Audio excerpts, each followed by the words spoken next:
Hello students, this is the first video of the chapter dual nature of matter and radiation. Well, सबसे पहले what do you mean by dual nature? Basically हम कहते हैं जब हम classical physics पढ़ते हैं तब हम कहते हैं कि जो वेव और पार्टिकल दोनों अलग अलग एंटिटी है। वेव की प्रॉपर्टीज अलग होती है, जैसे वेव की प्रॉपर्टीज होती है इंटरफेरेंस, पोलराइजेशन, डिफ्रैक्शन, ये सारी वेव प्रॉपर्टीज हैं। और पार्टिकल की प्रॉपर्टीज अलग होती है, जैसे पार्टिकल का एक मास होता है, उसकी एक मोमेंटम होता है, उसमें जब दो पार्टिकल कोलाइड करते हैं तो वो कोलिजन के प्रिंसिपल्स को फॉलो करते हैं। इसी तरह से हमने क्लासिकल फिजिक्स में पढ़ा है कि पार्टिकल अलग एंटिटी है और वेव एक अलग एंटिटी है। बट जब हम मॉडर्न फिजिक्स पढ़ते हैं तो उसमें जब हम एटॉमिक और सब एटॉमिक पार्टिकल्स के बारे में पढ़ते हैं, जैसे कि इलेक्ट्रॉन हो गया, प्रोटॉन हो गया, तो हम ये देखते हैं कि वो पार्टिकल्स, इलेक्ट्रॉन हो गया, वो वेव कैरेक्टरिस्टिक्स भी शो करते हैं। कई एक्सपेरिमेंट्स ऐसे होते हैं जो ये प्रूव करते हैं कि जो इलेक्ट्रॉन होता है वो वेव कैरेक्टरिस्टिक्स भी शो करता है। ओके, और जो लाइट होती है, लाइट एक वेव है, हम जानते हैं, बट वो फोटो इलेक्ट्रिक इफेक्ट जब हम उस एक्सप्लेन करते हैं तो उसके लिए लाइट के पार्टिकल नेचर को कंसीडर किया जाता है। दैट मींस जो लाइट है वो that is a wave but it also has a particle nature. इसी तरह इलेक्ट्रॉन क्या है, इलेक्ट्रॉन एक पार्टिकल है but it also has a wave nature, और इस कॉन्सेप्ट को हम बोलते हैं डुअल नेचर। तो डुअलिटी का प्रिंसिपल क्या है, डुअल नेचर जब मैं बोलता हूं तो इसका मतलब है कि कोई भी फिजिकल एंटिटी जो होती है उसमें दोनों वेव कैरेक्टरिस्टिक्स भी होती है और पार्टिकल कैरेक्टरिस्टिक्स भी होती है। ओके, तो अब हम इसको मैथमेटिकली पढ़ते हैं।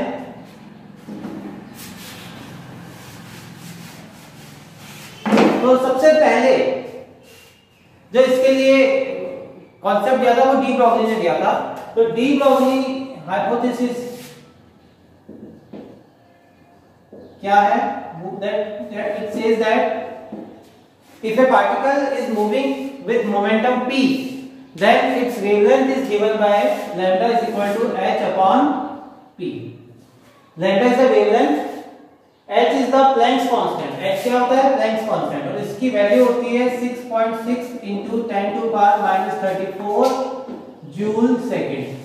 ये आपको याद रखनी है Planck's constant की, वैसे आपने केमिस्ट्री में पढ़ा होगा इसकी वैल्यू, ये 6.6 into 10 to power minus 34 joule second. तो जो वेवलेंथ और मोमेंटम होता है वो इस रिलेशन से रिलेटेड है। नाउ जो मोमेंटम है इसको आप लिख सकते हो m into v, m is mass and v is the velocity of the particle। और फर्दर जो काइनेटिक एनर्जी के टर्म्स में भी हम इसको लिख सकते हैं, क्योंकि काइनेटिक एनर्जी आप जानते हो that is equal to, kinetic energy is half mv square, momentum mv होता है और kinetic energy half mv square होती है। और यहाँ पे v की जगह मैं p by m पुट कर दूं, v जो है इसकी जगह इस इक्वेशन से v की वैल्यू निकालूंगा p by m, वो यहाँ पुट करूंगा तो काइनेटिक एनर्जी आ जाएगी p स्क्वायर बाय 2m।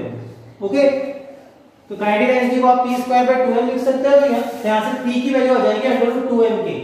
तो हम इसको लैम्डा को h upon under root 2m के भी लिख सकते हैं। k is the kinetic energy of the particle. Okay, तो लैम्डा को we can write h upon under root 2m के। फर्दर अगर मान लीजिए किसी चार्ज पार्टिकल, सपोज कोई चार्ज है q, उसको आपने v पोटेंशियल डिफरेंस अप्लाई करके एक्सेलरेट किया, तो ये पार्टिकल हाई पोटेंशियल से लो पोटेंशियल की तरफ जाएगा, अगर ये पॉजिटिव चार्ज है तो, और नेगेटिव है तो लो से हाई की तरफ जाएगा। नाउ अगर मान लीजिए q को आपने कुछ पोटेंशियल डिफरेंस अप्लाई करके एक्सेलरेट किया, तो इसमें जो काइनेटिक एनर्जी आएगी that will be equal to charge multiplied by potential difference. Kinetic energy is charge into potential difference. तो यहाँ पे मैं k की जगह लिख सकता हूँ qv, तो इट इज 2mqv। ओके, तो ये फॉर्मूले बहुत इंपॉर्टेंट फॉर्मूले हैं to calculate the wavelength of a particle moving with some momentum p। तो the wavelength is h by p, or you can write h by mv, h by under root 2mk और h by under root 2m qv। यहाँ पे v क्या है? Potential difference. q क्या है? Charge of the particle. Okay, तो कुछ examples देखते हैं इसके। जैसे कि अगर मैं इलेक्ट्रॉन की बात करूं, तो उसके लिए जो वेवलेंथ आएगी वो आएगी h upon under root 2m, m mass of electron, ये फॉर्मूला लगाएंगे। me चार्ज रहेगा, e charge of electron e होता है, and potential difference v। Okay, अतः यहाँ पे h जो है वो कांस्टेंट है, मास ऑफ इलेक्ट्रॉन भी कांस्टेंट होता है और चार्ज ऑफ इलेक्ट्रॉन e ये भी कांस्टेंट है। तो जब अगर इन सारे कांस्टेंट्स की वैल्यू रखोगे तो जो वेवलेंथ आएगी इलेक्ट्रॉन की that will be under root 150 upon v angstrom, और इसको अंडर रूट 150 को आप लिख सकते हो 12.27, तो ये हो जाएगा 12.27 by under root v angstrom. Okay, मैंने क्या किया आप समझ गए कि जितने भी कांस्टेंट है h इसकी वैल्यू होती है 6.6 into 10 to power minus 34, m mass of electron है तो इसकी value 9.1 into 10 to power minus 31, और e is the charge of electron, इसकी value 1.6 into 10 to power minus 19। जब ये सारी वैल्यूज आप पुट करोगे, ओके, सारे कांस्टेंट्स की वैल्यू पुट करोगे तो ये आ जाएगा lambda e 150 by v angstrom. इसको हम ये लिख देंगे 12.27 by under root v angstrom. Okay, तो ये फार्मूला आपको याद रखना है to calculate the wavelength of electron, 12.27 by under root v angstrom. v is the potential difference applied to the electron. Now अगर मैं प्रोटॉन की बात करूं,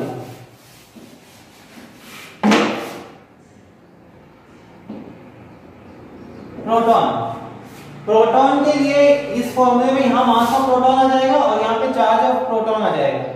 तो अगर आप इसको सॉल्व करोगे, इन सब की वैल्यूज पुट करोगे कांस्टेंट्स की, तो lambda of proton, wavelength of proton आती है 0.286 by under root v angstrom. This is for proton. Now अगर मैं अल्फा पार्टिकल की बात करूं, अल्फा पार्टिकल, तो उसके लिए जो वेवलेंथ आएगी लैम्डा अल्फा वो आएगी 0.101 upon under root v angstrom. This is the wavelength for alpha particle. Okay, तो ये v is the potential difference applied. तो ये फॉर्मूलेस आप याद रखेंगे, न्यूमेरिकल से बहुत हेल्प करते हैं, खासतौर से जो प्रोटॉन का है, प्रोटॉन और इलेक्ट्रॉन का, वो न्यूमेरिकल्स में आपको बहुत हेल्प करेगा। नाउ एक एग्जांपल करते हैं, ये 12 बोर्ड एग्जाम्स में आया हुआ क्वेश्चन है, तो देखते हैं क्या क्वेश्चन था।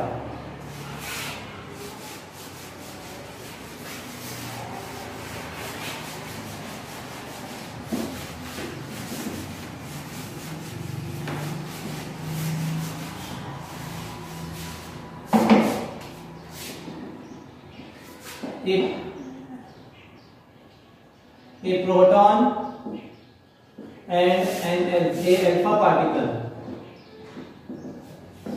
both are accelerated by same potential difference. Then find the ratio of their de Broglie wavelengths. Okay, question है a proton and an alpha particle both are accelerated by same potential difference, मतलब v same है। Then find the ratio of their de Broglie wavelengths. Now de Broglie wavelength का क्या formula होता है, अभी पढ़ा था हमने, lambda is equal to h upon under root 2mqv, ये भी पढ़ा है हमने। ओके, तो ये फॉर्मूला लगाना है। अब देखो, अगर मैं रेशियो लूं लैम्डा 1 अपॉन लैम्डा 2 तो वो कितना आएगा, देखो h तो कांस्टेंट है, v भी सेम है, 2 भी कांस्टेंट है और v भी सेम है, तो जो लैम्डा आएगा वो m और q के इनवर्सली प्रोपोर्शनल हो जाएगा। तो लैम्डा 1 बाय लैम्डा 2 को मैं लिख सकता हूं m2 बाय m1, उल्टा कर दिया मैंने क्योंकि इनवर्सली प्रोपोर्शनल है, तो into m2 bye m1 into Q2 by Q1 और इसका अंडर रूट ले लेंगे।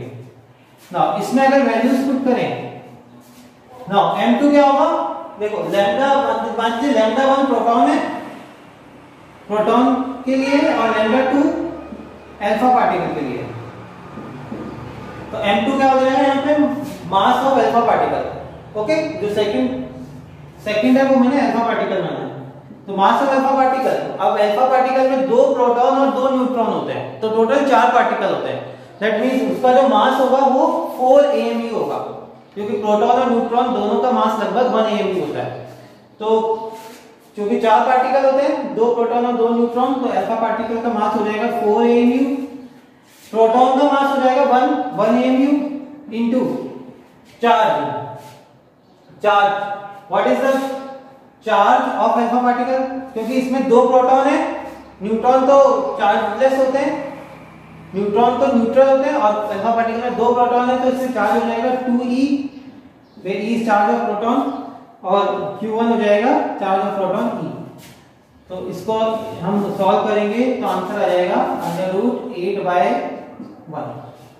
Okay, clear? Now let us solve one more question on this concept.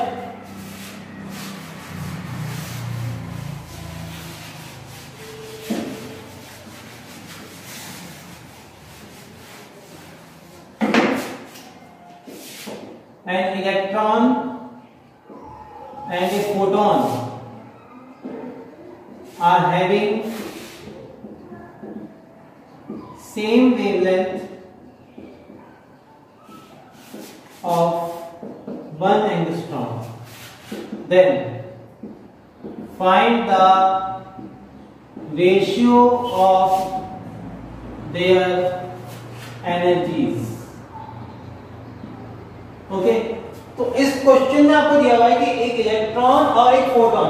Photon आप समझते हो लाइट का पार्टिकल जो होता है उसको फोटोन बोलते हैं, तो लाइट का बेसिकली पार्टिकल फोटोन होता है। तो an electron and a photon are having same wavelength of 1 angstrom, मतलब जो वेवलेंथ है इलेक्ट्रॉन की और जो फोटोन की, लैम्डा इलेक्ट्रॉन और lambda photon is equal to 1 angstrom, ये गिवन है आपको। ओके, तो आपको दोनों की वेवलेंथ गिवन है और आपको इनके एनर्जी का रेशियो निकालना है। नाउ इलेक्ट्रॉन की एनर्जी हम डी ब्रॉगली हाइपोथेसिस से निकाल सकते हैं, क्योंकि डी ब्रॉगली ने बताया था कि जो लैम्डा होता है पार्टिकल, क्योंकि इलेक्ट्रॉन एक पार्टिकल है, तो उसके लिए जो लैम्डा होता है वो होता है h/√2m qv। q की जगह e लिख देंगे, e is the charge of electron into v, sorry e v use नहीं करेंगे क्योंकि एनर्जी का निकालना है, √2m e लिख देता हूं, e is the kinetic energy. ये अभी हमने पढ़ा था lambda is equal to h/√2m k, k की जगह में एनर्जी e लिखा हुआ। Okay, kinetic energy e। तो ये हो जाएगा लैम्डा इलेक्ट्रॉन, है ना, यहाँ मास ऑफ इलेक्ट्रॉन हो जाएगा, यहाँ एनर्जी ऑफ इलेक्ट्रॉन आ गया। इसको मैं स्क्वायर कर देता हूं, सही है। अब मैं इसको स्क्वायर कर देता हूं तो लैम्डा e स्क्वायर आ जाएगा h²/2me e। तो एनर्जी ऑफ इलेक्ट्रॉन कितना आ जाएगा, ये आ जाएगा h²/2me लैम्डा e का square. This is energy of electron. Okay, now photon की एनर्जी कितनी होती है, EPH लिखा मैंने, सब्सक्रिप्ट में pH लिखा है। तो एनर्जी ऑफ फोटोन, ये आइंस्टाइन ने बताया था कि फोटोन जो होता है लाइट का, उसकी एनर्जी होती है h new. h is length constant and new is the frequency, तो h न्यू, इसको हम लिख सकते हैं न्यू को c/लैम्डा, तो h c/लैम्डा। तो lambda of photon, this is lambda of photon, pH lambda photon. तो हमें इनका, ये एनर्जी ऑफ इलेक्ट्रॉन है, ये एनर्जी ऑफ फोटोन है। तो अगर मैं दोनों का रेशियो लूं, energy of electron divided by energy of photon, तो कितना आएगा, एनर्जी ऑफ इलेक्ट्रॉन है h²/2me लैम्डा e स्क्वायर, और इससे डिवाइड करेंगे तो ये हो जाएगा hc बाय ऊपर चला जाएगा लैम्डा फोटोन तो लैम्डा ph। तो ये मेरे को निकालना है रेशियो। अब यहाँ पे देखो इस h से स्क्वायर कैंसिल हो जाएगा, इस लैम्डा से ये स्क्वायर कैंसिल हो जाएगा क्योंकि लैम्डा सेम है दोनों का, तो मैंने लैम्डा से कैंसिल कर दिया। तो मेरे पास रेशियो कितना आएगा,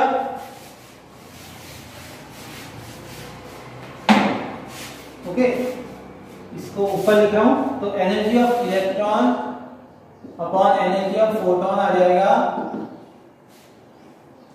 h upon 2me lambda e into C. Okay अब इन सब की वैल्यूज मुझे पता है तो वो मैं पुट कर दूंगा। h की वैल्यू कितनी है 6.6 into 10 to power minus 34 divide by 2। Mass of electron कितना होता है 9.1 into 10 to power minus 31 kg। Wavelength दे रखे 1 एंगस्ट्रॉम, तो 1 into 10 to power minus 10। c is the speed of light, तो ये लिखेंगे 3 इंटू 10 टू पावर 8। तो इसको हमें सॉल्व करना पड़ेगा एंड आप चेक कीजिएगा जब आप इसको सॉल्व करोगे तो लगभग 82.7 के अराउंड आएगा। Okay so this is the about de Broglie hypothesis. Now एक छोटा टॉपिक और है दैट इज हिजेनबर्ग अनसर्टेनिटी प्रिंसिपल। हम उसको भी एक बार स्टडी कर लेते हैं।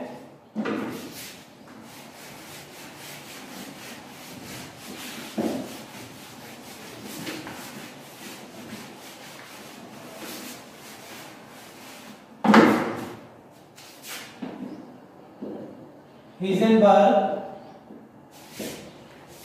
uncertainty principle।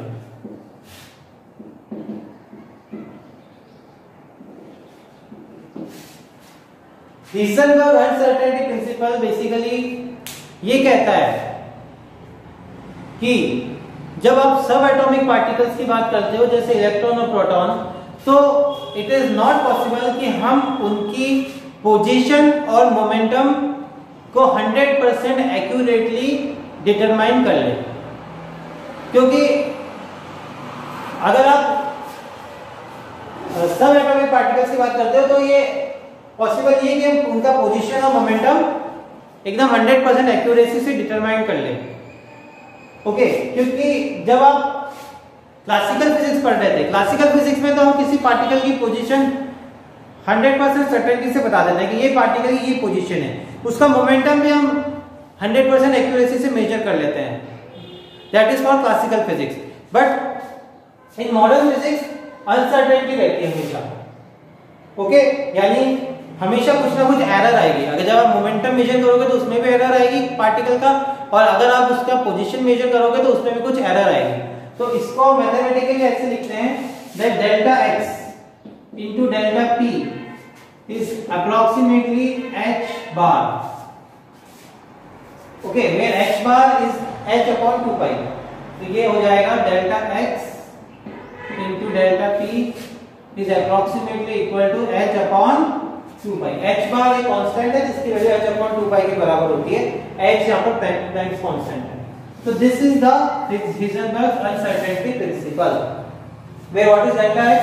Delta x is the uncertainty in position and delta p is the uncertainty is in momentum।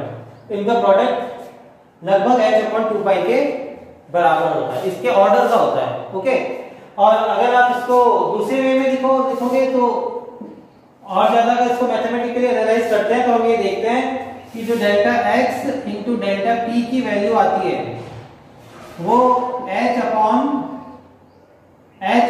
4 pi से ग्रेटर आती है। इसको ऐसे भी बोल सकते हैं, इसका हाफ कर देंगे और delta x into delta p का जो प्रोडक्ट होगा वो h upon 4 pi से ग्रेटर होगा। इस तरह से भी इसको लिखा जाता है। ये बट एनसीईआरटी में ये फॉर्मूला दिया हुआ है जहां पे हम ये लिखते हैं।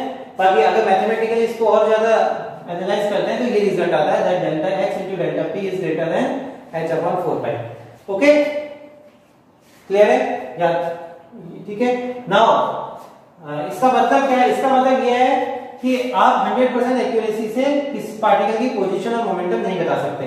तो इसको हम कैसे समझ सकते हैं? जैसे मान लीजिए अगर मैं बोलूं, मान लीजिए मैंने किसी पार्टिकल का मोमेंटम डिटरमाइन कर लिया 100% एक्यूरेसी से। अगर मैं मैंने डिटरमाइन कर लिया तो मोमेंटम उसका कांस्टेंट है। अगर मोमेंटम कांस्टेंट है तो डी ब्रोगली हाइपोथेसिस के अकॉर्डिंग जो उसकी वेवलेंथ होती है वो होती है h/p। तो अगर p कांस्टेंट है तो लैम्डा भी क्या हो जाएगा, पार्टिकल का कांस्टेंट हो जाएगा। अगर लैम्डा कांस्टेंट है तो पार्टिकल का जो वेव बनेगी वो कुछ इस तरह की बनेगी। This is a wave of constant wavelength constant है। तो अगर कांस्टेंट वेवलेंथ का है तो फिर हम ये जो कांस्टेंट वेवलेंथ है पूरे स्पेस में कांस्टेंट ही रहेगा। तो हम ये नहीं बता सकते कि पार्टिकल की पोजीशन क्या है। दैट मींस जो पार्टिकल की पोजीशन होगी उसके बारे में हम कुछ सर्टेनिटी से नहीं बता सकते। तो दैट मींस जो डेल्टा x है वो इनफाइनाइट हो जाएगा। ओके, जैसे कि आप इस इक्वेशन से देख सकते हो, इस इक्वेशन से भी आप कह सकते हो कि अगर बॉडी का p कांस्टेंट है, तो डेल्टा p क्या हो जाएगा, 0। ओके, मैं लिख देता हूं इसको, if p equal to constant then delta p is equal to 0। Delta p 0 होने का मतलब डेल्टा x क्या होना पड़ेगा, क्योंकि हमें एक पॉजिटिव वैल्यू चाहिए तो डेल्टा x को क्या होना पड़ेगा, इनफाइनाइट होना पड़ेगा। ओके, तो आपको क्लियर हो रहा है ये बात। तो this is called Heisenberg's uncertainty principle. Okay students, thank you.